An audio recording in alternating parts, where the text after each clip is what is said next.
Everybody. And I apologize for having to cancel tomorrow's class.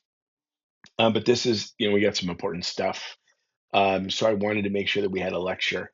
This week we're talking about globalization, and so I'll do, the abbreviated globalization conversation with you guys on Thursday. But there's a couple things that were important. I want to make sure that I got that's addressed. One is we got Project One is starting today, so we need to review that. And then second, we've got a couple of things that are unique. So I explained first day of class, you guys started 3 weeks later than the full term. So you got a couple of weeks where you've got to do two quizzes, right? So you got two readings, two quizzes, and you've got a couple of online assignments that you do by yourself that we do not do in class. And that's so that we've got, the work that you do is on par with what we do for the full term. So the first thing is that you've got two chapters that have to be read this week, chapter 4 and chapter 5. And that is to prepare you for next week. We will talk about chapter 5 in the class, but chapter 4, you're going to be looking at yourself. So next week, you've got a case study on your own. You're going to do it by yourself. This is the one that we will do. These are the two that we'll do in class, but this is the one you're going to be doing by yourself. And then next week, two quizzes, chapter 4 and chapter 5. So you want to read those this week so that you're prepared for them next week. The other thing that you've got due this week, it's due on Sunday, is you've got Project One assignment, which is super, super easy. All it asks you is what company are you going to interview? And it's important you get that out of the way right now because I've got in my full term business 12 classes students who are waiting until the last minute, like literally Friday, Saturday, yesterday. Students were hitting me up like, hey, can I interview the paper boy? It's kind of like, no, you can't interview the paper boy. And so I need you guys to get your arms around who you're going to interview straight away and tell me who you're going to interview by Sunday. Just tell me the name, right? I'm going to be interviewing, the CEO of Apple Computer, right? Or not Apple Computer, Apple Inc. now, right? Or I'm going to interview Mark Zuckerberg, right? Or I'm going to interview the guy that owns the local taqueria. Who are you going to interview? So that's due. But let's take a look at Project One, and maybe Project One assignment will make a little bit more sense. Let me get this to fit inside this window here. Right, this slide. And by the way, this is already posted on this slide deck is in this week's module. And this is where I'm pointing out the extra reading. But Project One, in a nutshell, it's not that complicated, but it's a little challenging, and it's supposed to be challenging. One, you're going to need to go interview a business owner or a senior manager. So what I mean by senior manager would be, let's say, for example, you want to go interview the local McDonald's. You cannot interview the assistant manager. The assistant managers are almost always responsible for like scheduling, right? That doesn't work. If you're going to go interview the local McDonald's, I want the general manager, the person that runs the whole store. Same thing for any other fast food place. So if you work at In-N-Out, you can go interview the general manager of the store, not the assistant manager. If you go to a local Mexican place, it can't be the assistant manager. It's got to be the owner of the restaurant. And they have the information that we want, and so they must have P&L, profit and loss responsibility, and directly manage a team. And so an assistant manager is not going to have P&L responsibility. They're going to be responsible for scheduling or maybe ordering food, but they're not going to be responsible for whether that store, that location is profitable. Super, super important. Cannot be a friend or a family member. No, you cannot interview your boyfriend or girlfriend that's building a brand. No, right? You cannot interview a family member. It can't be your dad's business. Can it be your uncle's business? I don't know, maybe, right? It depends on the business, but And if it's any family member that you want to interview, we need to have a chat first. It cannot be easy, right? The whole point of this is to gauge your level of comfort with making uncomfortable conversations. I mean, the reality is nobody you're going to want to interview is going to have any interest in talking to you. They're really not. And which is unfortunate, but people are busy and they don't want to like, okay, you a project, great. I'm busy. I don't have time for this. And so you're going to have to get used to calling people and being like, "Hey, can I talk to you about something you don't necessarily want to talk to me about?" And being okay with that, because in the real world, the people that have a level of comfort doing that, they have thicker skin, or they have, the ability to sort of face potential rejection and do it anyway. Those people tend to be the most successful. Yeah, the people that are shy, they don't want to do it. They'll send an email, but they won't follow up with a phone call. Those people, it's great. Maybe you'll do fine, but you're not going to be nearly as successful as the people that have the ability to pick up the phone, make a phone call, and be perfectly happy with the fact that maybe that person's going to tell you no. And so all of my friends are those people, and most of them are in sales or they own businesses. And the guys that are in sales, I think Roberto made the least, and he made like, I don't know, 450 last year. Zach, another $1 million. I think he actually broke 1 million this year. The last 3 or 4, 5 years, he's gotten to like 920, 940. And I think this is the year he broke it.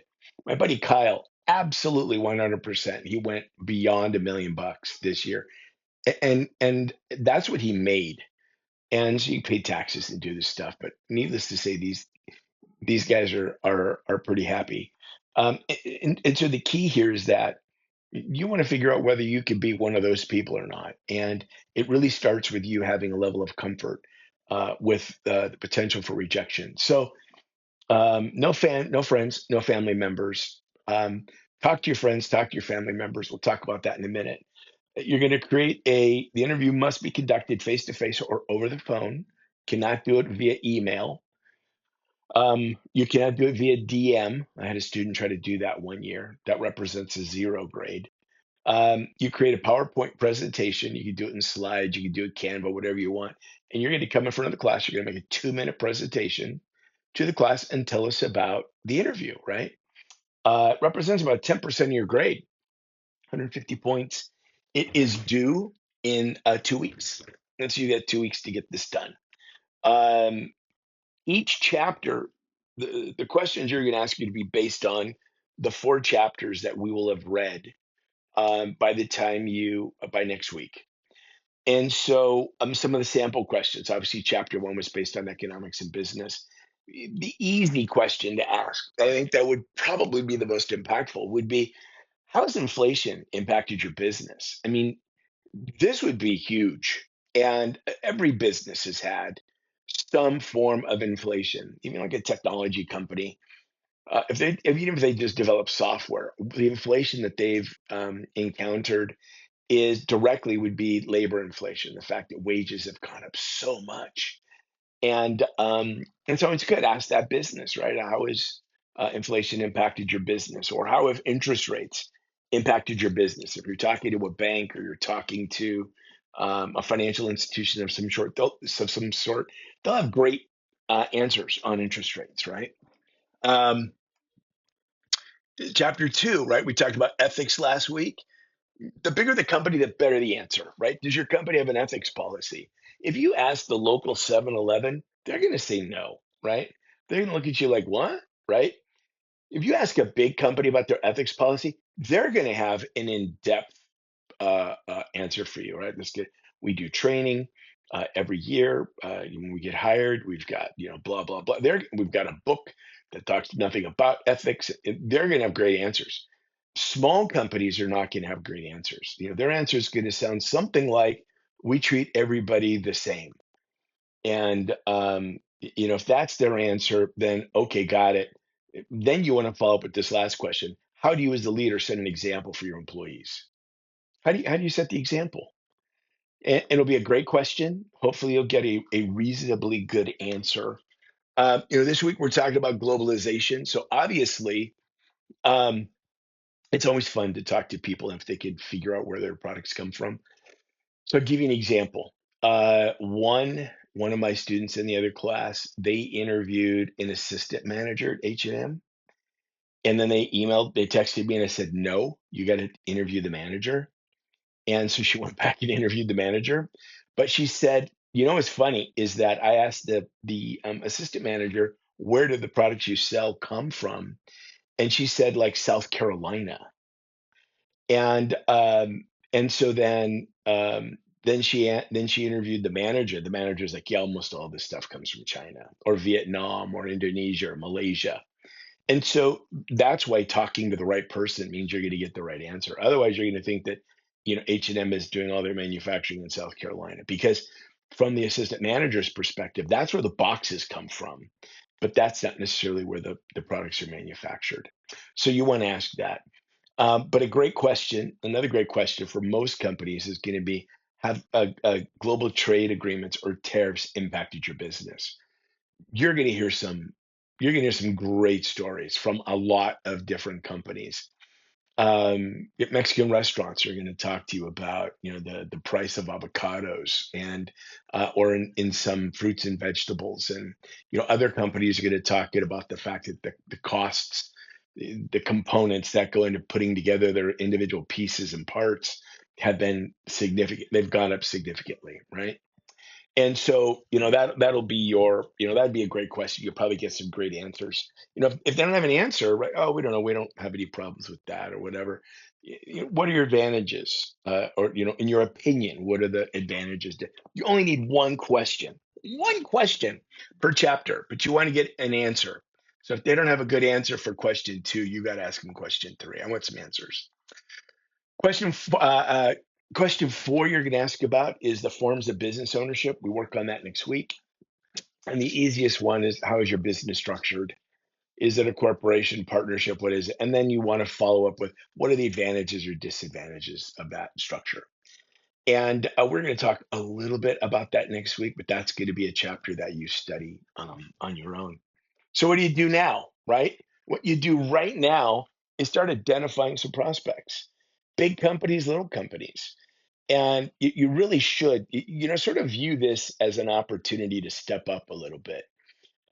View this as an opportunity to challenge yourself and be uncomfortable, but do it in a really safe environment. I mean, nobody's gonna, blow you up for, trying to make a phone call. If they're busy and they say, "Look, I'm busy, I don't have time," then move on, go somewhere else, find somebody else to talk to. Don't just have one company. Like, I'm gonna call this one guy. I'll tell you why. And I think I've told this story before. One of my favorite students of all time, great guy. He was in my class three times, failed all three times. And it almost always had to do with the projects. And if you hear a dog bark, it's because I'm in my home office and my dog is eyeballing something outside. So if he starts to bark, I'm going to scoot him out of the room. You'll just hear that. Um, Favorite student, failed the class three times. The last time he failed the class was because he only had one company that he was going to interview, and it was the CEO of Delta Airlines. He had been on a Delta flight. He was really impressed with the Delta flight, and all he wanted to do is to interview that one CEO of Delta. And he had the assistant that he'd been talking to, the CEO's assistant. She was like, "Yeah, yeah, you're in, no problem at all. We'll get that squared away. We'll take care of it. Yep, he's going to call you back." And yeah, sure enough, the presentation was due on a Monday. The guy called on a Monday morning, when my student was in the shower, and so he missed the phone call, got a zero, and failed the class again. Hope to get to see him again someday soon. So don't wait till the very end. Have two or three different companies lined up. You want to talk to your friends and family. Who do your friends in your mom and dad, who do they work for? And I say this, it's really interesting. I don't know, 2 semesters, 3 semesters ago, I had a student whose mom was a custodian for a company in Fremont. That's all the young lady knew. That's it. That's all I know, is that she's a custodian. And so she asked her mom, "Hey, would you introduce me to your boss and let me interview your boss?" Thinking that maybe she was going to get like a manager or director level person. Mom um, had just received an email from the CEO of the company, responded to the email and said, "Hey, my daughter is in business school and needs to interview a CEO, and I'd be really proud if she could interview you." Dude followed up, "Yeah, no problem at all. That'd be great." But he was in Singapore. It was like an $8 billion company with 13,000 employees. So she had to like make I don't know if she used Skype or what she used to in order to make the phone call. But sometimes your family members can unlock extraordinary relationships, right? And these could be networks that you know that you can engage in the future too, right? Um, so you could also hit up businesses that you frequent, LinkedIn, right? So a lot of you have done the LinkedIn extra credit assignment. If there's a company you really like you really admire, I don't know, pick a skateboard company or whatever. I don't know. Um, you really like this company. Find them on Instagram, find them on LinkedIn, connect to them, and then communicate with them through LinkedIn. Or if it's a brand of some sort, like I really like this one brand called Osaka Saints, and I bought a bunch of their sweaters and some of their posters and stuff. I think they've just got a cool vibe. If it was me, I'm already connected to the guy on Instagram. I'd hit him up and say, "Hey, look, can I interview you?" You could do the same thing. Hit up the CEO of a brand that you're really excited about and follow up and say, "I get to interview one company and I want you to be that company." So use all of your resources to go do this. So, me, I like extra credit. Go interview a senior executive, right, at a big company, billion in revenue or 1,000 employees or more. You get up to 50 extra credit points. So if you interview like a director level at some company, you might get 10 points. If you get a VP or a senior VP or an EVP or the CEO, yeah, you're going to get more points. The higher up the food chain you get, the more points you're going to get. And this semester, I've had students, I've got 4 or 5 students that are hitting big companies. And it's not that hard. They just like talk to their dad or they talk to their mom or they talk to their aunt who's got a really good job. And you'd be surprised, right? And this is networking. This is how you will be successful in business, is that you're going to engage your network and you're going to figure out how that network can help you achieve a goal. This is project one. So you could go back and you can take a look at this presentation. You can look at the questions. You only need one question per chapter. Therefore, you should only have on your presentation 4 questions. And I know some of you aren't going to watch this video. And some of you are going to look at the presentation and you're going to have like 4 answers for every question. And you're going to be really disappointed because you're going to get half the points because you did not follow the basic instructions. You're only going to have 2 minutes to make the presentation. So 4 questions. That's it. You need answers for 4 questions. And do not ask all of the questions. Please don't do that. So thank you for your patience. I hope you don't mind sleeping in tomorrow morning. I've got this. I got to take care of this thing. And but I look forward to seeing you all bright and early on Thursday. Thursday's gonna be a fun day because I love this case study. I love it because there are so many assumptions about globalization that we're going to challenge on Thursday, right? So many assumptions that are political. They're not based in real business fact. And yes, globalization is disruptive. But for the most part, we all have the quality of life that we do. We have the standard of living that we do because we, for several decades now, had the ability to procure goods at significantly lower cost than what it would cost if we were having those same goods manufactured here.